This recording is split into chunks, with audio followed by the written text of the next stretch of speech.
Assalamualaikum warahmatullahi wabarakatuh. Selamat malam dan salam sejahtera bagi kita semua. Pertama-tama mari kita panjatkan puji dan syukur hadirat Allah Subhanahu wa taala sehingga kita bisa bertemu lagi dalam perkuliahan malam hari ini dengan mata kuliah pendidikan agama Islam dengan dosen pengampu Bapak Yudin Takyudin. Perkenalkan, saya Safira Amalia Putri selaku moderator di kelompok 1 akan mempresentasikan hasil diskusi kami dengan materi filsafat ketuhanan dalam Islam. Di kelompok 1 ini beranggotakan 2 orang, saya dan rekan saya bernama Tiara Putri Priyadi. Langsung saja, di materi pertama itu ada mengenai apa filsafat ketuhanan dalam Islam. Nah, secara harfiah, kata filsafat ini berasal dari kata philo yang berarti cinta dan kata sophos yang berarti ilmu atau hikmah. Dengan demikian, filsafat berarti cinta terhadap ilmu atau hikmah. Nah, menurut filsafat ketuhanan dalam Islam sendiri bisa diartikan juga yaitu kebijaksanaan Islam untuk menentukan Tuhan di mana ia sebagai dasar kepercayaan umat Muslim. Nah, di slide selanjutnya ini ada keterangan mengenai apa konsep ketuhanan dalam Islam. Nah, konsep ketuhanan dapat diartikan sebagai kecintaan, pemujaan, atau sesuatu yang dianggap penting oleh manusia terhadap sesuatu hal, baik abstrak maupun konkret. Eksistensi atau keberadaan Allah disampaikan oleh Rasul melalui wahyu kepada manusia, tetapi yang diperoleh melalui proses pemikiran atau perenungan. Nah, ada beberapa kutipan, salah satunya ada dari surat Al-Anbiya ayat 25 yang artinya, dan kami tidak mengutus seorang Rasul pun sebelum kamu, melainkan kami wahyukan kepadanya, bahwasanya tidak ada Tuhan selain Allah, maka sembahlah olehmu sekalian akan aku. Nah, sejak diutusnya Nabi Adam alaihissalam sampai Muhammad SAW Rasul terakhir, ajaran Islam yang Allah Subhanahu wa taala berikan kepada para utusannya adalah tauhidullah atau monoteisme murni. Sedangkan lafaz kalimat tauhid itu adalah la ilaha illallah. Ada perbedaan ajaran tentang Tuhan yang ada asalnya dari agama wahyu. Hal semacam itu disebabkan manusia mengubah ajaran tersebut. Dan hal seperti itu termasuk kebohongan yang besar. Selanjutnya ada dalam surat Al-Maidah ayat 72. Dan Al-Masih berkata, hai Bani Israel, sembahlah Allah Tuhanku dan Tuhanmu. Sesungguhnya orang yang mempersekutukan Allah, maka Allah pasti mengharamkan baginya surga dan tempatnya Allah adalah neraka. Selanjutnya ada dalam surat Al-Baqarah ayat 163. Dan Tuhanmu adalah Tuhan yang Maha Esa. Tidak ada Tuhan kecuali Dia yang Maha Pengasih dan Maha Penyayang. Selanjutnya, di slide selanjutnya ada mengenai bagaimana sejarah pemikiran manusia tentang Tuhan akan dijelaskan oleh rekan saya Tiara. Silahkan Tiara. Baik, terima kasih Safira. Berikutnya ada bagaimana sejarah pemikiran manusia tentang Tuhan. Next. Yang dimaksud dengan konsep ketuhanan menurut pemikiran manusia adalah hasil pemikiran tentang Tuhan, baik melalui pengalaman lahiriah maupun batiniah, dari penelitian rasional maupun pengalaman batin. Di sini terdapat 2 pemikiran. Yang pertama adalah pemikiran Barat. Max Muller berpendapat bahwa konsep pemikiran Barat tentang Tuhan mengalami evolusi yang diawali dengan dinamisme. Dinamisme ini yaitu ajaran manusia mengenai primitif telah mengakui adanya kekuatan yang berpengaruh dalam kehidupan mula-mula, sesuai berpengaruh tersebut ditujukan pada benda. Setiap mempunyai pengaruh pada manusia, ada yang berpengaruh positif, ada yang berpengaruh negatif. Kekuatan ada pada pengaruh tersebut dengan nama yang berbeda-beda, seperti mana itu dalam bahasa Malaysia, dan tuah itu dalam bahasa Melayu, sakti dalam bahasa India, yang artinya itu kekuatan gaib. Mana adalah kekuatan gaib yang tidak dapat dilihat atau diindra dengan panca.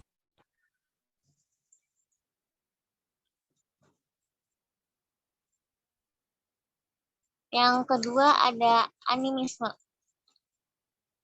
Animisme merupakan masyarakat primitif pun mempercayai adanya peran roh dalam hidupnya. Setiap benda yang dianggap benda baik mempunyai roh oleh masyarakat primitif. Roh dipercayai sebagai sesuatu yang aktif. Sekalipun bendanya telah mati, oleh karena itu, roh dianggap sebagai sesuatu yang selalu hidup, mempunyai rasa senang, rasa tidak terkena efek negatif dari roh-roh tersebut. Yang ketiga ada politeisme, yaitu kepercayaan dinamisme dan anisme. Lama-lama tidak memberikan kepuasan karena terlalu banyak yang menjadi sanjungan atau pujaan. Roh yang lebih dari lain kemudian disebut dewa. Dewa mempunyai tugas dan kekuasaan tertentu sesuai dengan bidangnya. Yang selanjutnya ada politeisme.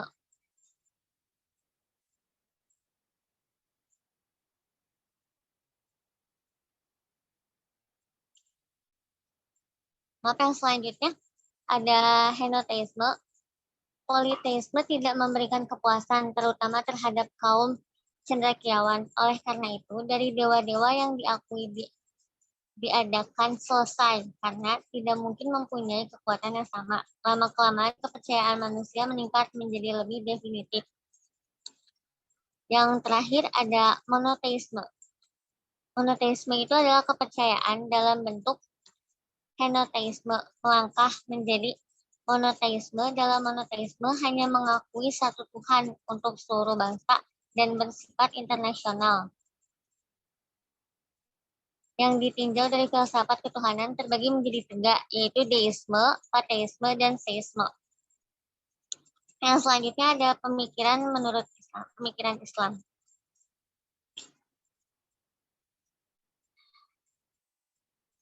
Pemikiran tentang Tuhan dalam Islam melahirkan ilmu kalam, ilmu tauhid, atau ilmu usuluddin di kalangan umat Islam setelah wafatnya Nabi Muhammad SAW. Yang pertama itu ada Mu'tazilah, adalah kelompok rasionalisme di kalangan orang Islam yang sangat menekankan penggunaan akal dalam mengalami semua ajaran. Dalam menganalisis masalah ketuhanan, mereka memakai bantuan ilmu logika menggunakan pertahanan keimanan. Yang kedua adalah Qadariyah, yaitu kelompok yang berpendapat bahwa manusia memiliki kebebasan berkehendak dan berbuat. Yang ketiga ada Zabariyah. Zabariyah adalah kelompok yang berpendapat bahwa kehendak dan perbuatan manusia sudah ditentukan oleh Tuhan. Jadi manusia dalam hal ini tidak diubah sebagai wayang ikhtiar dan doa yang dilakukan manusia tidak ada gunanya. Yang terakhir ada Asy'ariyah dan Maturidiyah adalah kelompok yang mengambil jalan tengah antara Qadariyah dan Jabariyah. Manusia wajib berusaha semaksimal mungkin, akan tetapi Tuhanlah yang menentukan. Next.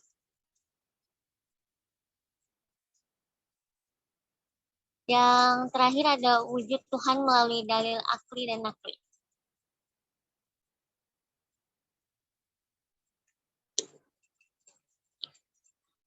Dalil akli dan nakli ini adalah dalil untuk membuktikan keberadaan Allah Subhanahu wa Ta'ala.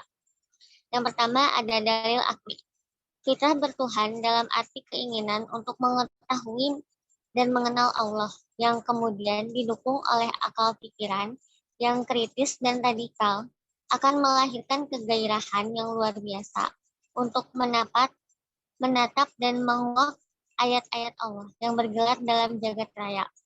Quran Surat Fussilat ayat 53, Al-Ghasyiyah ayat 17 sampai ayat 22, Al-Waqiah ayat 63 sampai 65, ayat 68 sampai 62, Al-Muluk ayat 30 dan An-Anbiya ayat 30 sampai 33.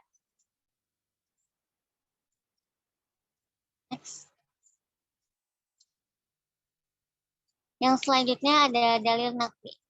Dalil nakli adalah dalil pembuktian akan keberadaan dengan merujuk petunjuk kitab suci. Dengan fitrah manusia bisa mengakui adanya Tuhan, dan dengan akal pikiran bisa membuktikannya, namun manusia tetap memerlukan dalil nakli, Al-Quran dan As-Sunnah, untuk membimbing manusia mengenali Tuhan yang sebenarnya dengan segala asma dan sifatnya. Sebab fitrah dan akal tidak bisa menjelaskan siapa Tuhan sebenarnya itu.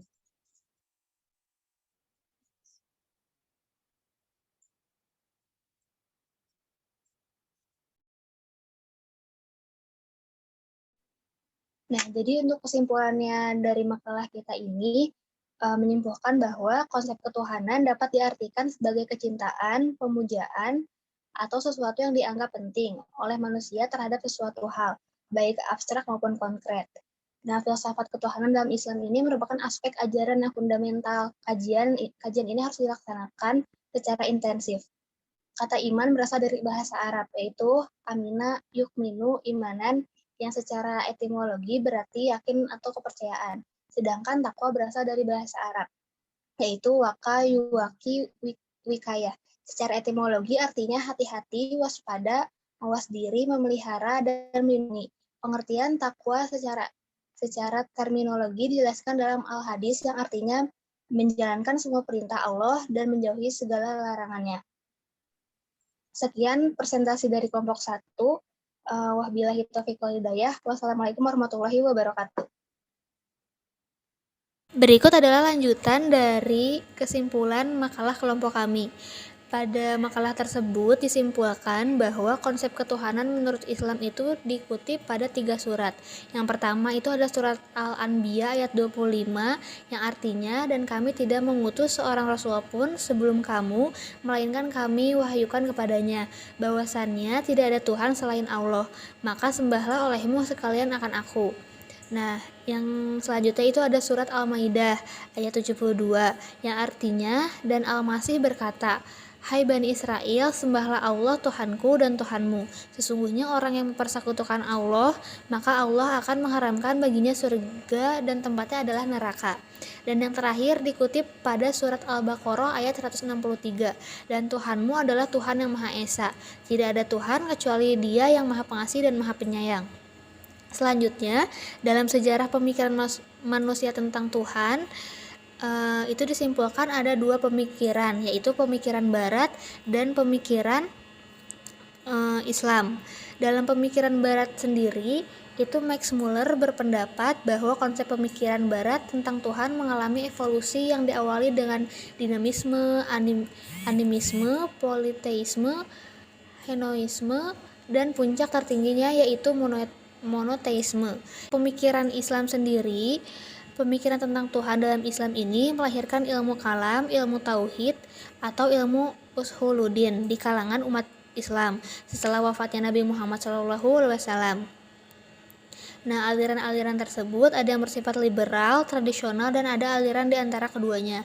Ketiga corak pemikiran ini mewarnai sejarah pemikiran ilmu ketuhanan atau teologi dalam Islam. Nah, aliran-aliran tersebut yaitu Mu'tazilah, Qadariyah, Jabariyah, dan Asy'ariyah. Dalam wujud Tuhan sendiri itu diwujudkan melalui dalil akli dan nakli. Untuk dalil akli sendiri yaitu fitrah bertuhan dalam arti keinginan untuk mengetahui dan mengenal Allah, yang kemudian didukung oleh akal pikiran yang kritis dan radikal, akan melahirkan kegairahan yang luar biasa untuk menatap dan menguak ayat-ayat Allah yang tergelar dalam jagat raya.